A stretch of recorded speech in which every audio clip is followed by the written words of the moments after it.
Thank you, Chris Rugaber at Associated Press. You mentioned the positive economic data that we've seen since the September meeting, including the revisions to things like savings, higher GDP growth. We saw a stock market jump yesterday. That's renewed some of the questions about why do many cuts at all in this with this backdrop. So you're right. As I mentioned, and as you mentioned, the latest economic data have been strong, and that's, of course, a great thing and highly welcome. But, of course, our mandate is maximum employment and price stability, and we think that even with today's cut, policy is still restrictive. We understand it's not possible to say precisely how restrictive, but we feel that it is still restrictive. And if you look at our goal variables, the labor market has cooled a great deal from its overheated state of 2 years ago and is now essentially in balance. It is continuing to cool, albeit at a modest rate. And we don't need further cooling, we don't think, to achieve our inflation mandate. So that's the labor market. Inflation has moved down a great deal from its highs of 2 years ago, and we judged, as I mentioned, that it's on a sustainable path back to 2%.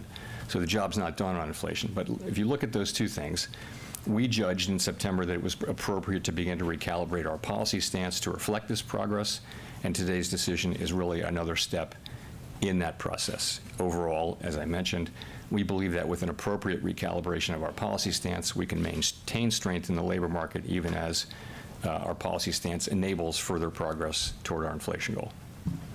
Great. And just to follow up, what might cause you to pause rate cuts in December? What kind of economic data would lead you to that path? Thank you. So we haven't made any decision like that at all. But we're in the process, as I mentioned, of moving policy down, our stance down over time to more neutral level. And as a general matter, as we move ahead, we are prepared to adjust our assessments of the appropriate pace and destination as the outlook evolves.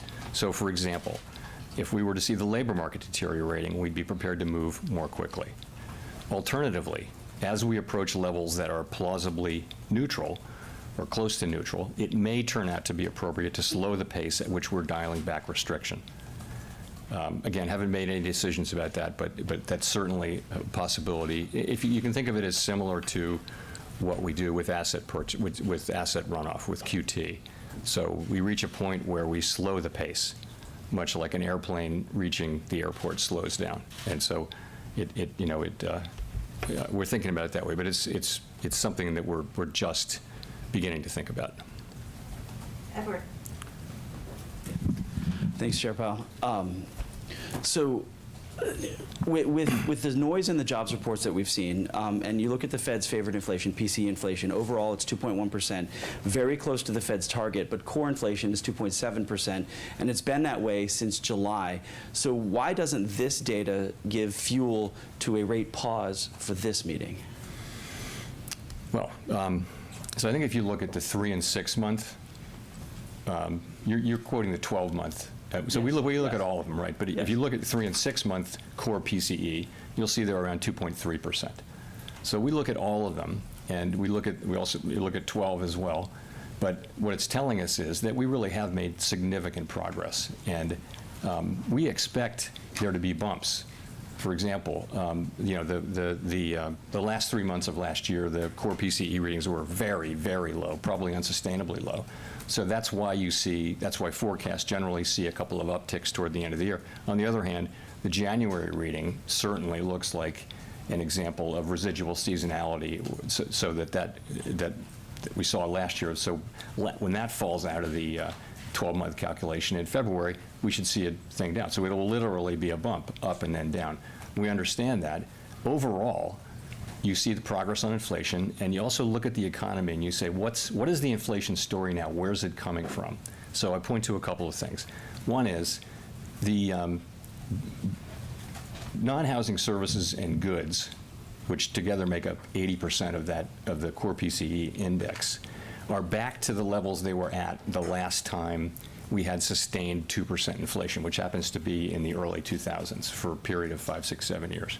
So they're back to that level. What's not is housing services. So let's talk about housing services. Housing services is higher. what's going on there is, market rents, newly signed leases are experiencing very low inflation. And what's happening is older, leases that are turning over are taking several years to catch up to where market leases are, market rent leases are.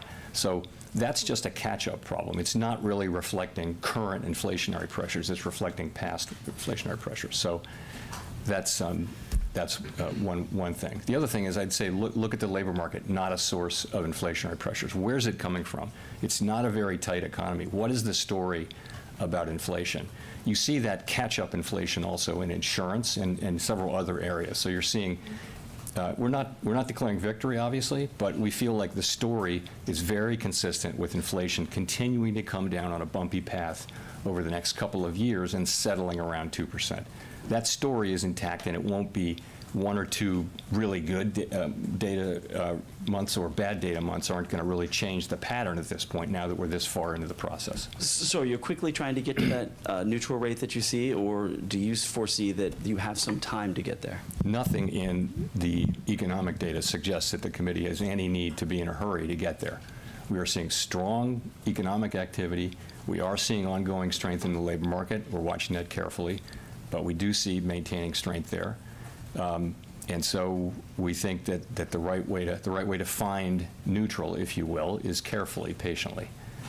Again, that's not meant to have a specific meaning, other than to the extent the economy remains strong, we have the ability to take advantage of that as we try to navigate that middle path between the two risks. Craig. Hi, Chair Powell. Craig Torres from Bloomberg. 2 questions today. Did you learn anything about what Americans think about the economy from the election results? First question. Second question. I want to talk about some labor market indicators, and I do so with great respect for your attentiveness to the maximum employment side of the mandate, Chair Powell. So the unemployment rate has been at 4% or higher for 6 months. One of the broadest measures of unemployment is up about 0.5 point from a year ago. Compensation gains are sliding back. The quits rate, a signal of labor market dynamism, has been heading down to that bad neighborhood of the 20 teens. So you have put a marker at Jackson Hole saying any further cooling is unwelcome. It is cooling generally a little bit further. So at what point do we reach what you would describe as a shortfall from maximum employment? Thank you. Sure. So on your first question, I'm not going to talk about anything that relates directly or indirectly to the election. On the second one, this is the great question, and it's the one we think about all the time. So I'll just say a couple things. There's nothing really surprising here. What we know is that the unemployment rate is low. We also know that it's moved up significantly from a year or so ago. So we've seen a big change upward in unemployment. Sometimes that has meant bad things. So far, it doesn't appear to be. It appears that I wouldn't say that the labor market has fully stabilized, because I do think it's continuing to very gradually cool. But it seems to be in a good place, and our policy, of course, is designed to keep it in that good place, to maintain the strength in the labor market, while also enabling further progress on inflation. You mentioned a bunch of indicators, and you're right. The openings to unemployment rate is back to a normal level. I would characterize it more broadly as normalizing. You mentioned wages. Wages are still running just a bit above where they would need to be consistent with 2% inflation, unless productivity is going to remain at this high level. If we see productivity, more sustainably at these high levels, then that would sustain higher wage gains. So I would say, in fact, you can say it the other way, that wage increases are now consistent with 2% inflation, given current productivity readings. But of course, the lore on productivity readings is whenever you see high readings, you should assume they're going to revert pretty quickly to the longer-term trend. That has always been the case for 50 years.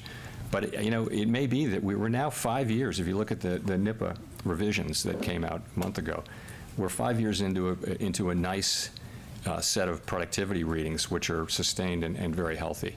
But Overall, it's a good labor market. We could talk about 20 different data series. We'll be looking at all of them, of course. But we don't want the labor market to soften much from here. We don't think we need that to happen to get inflation back to 2%. Victoria?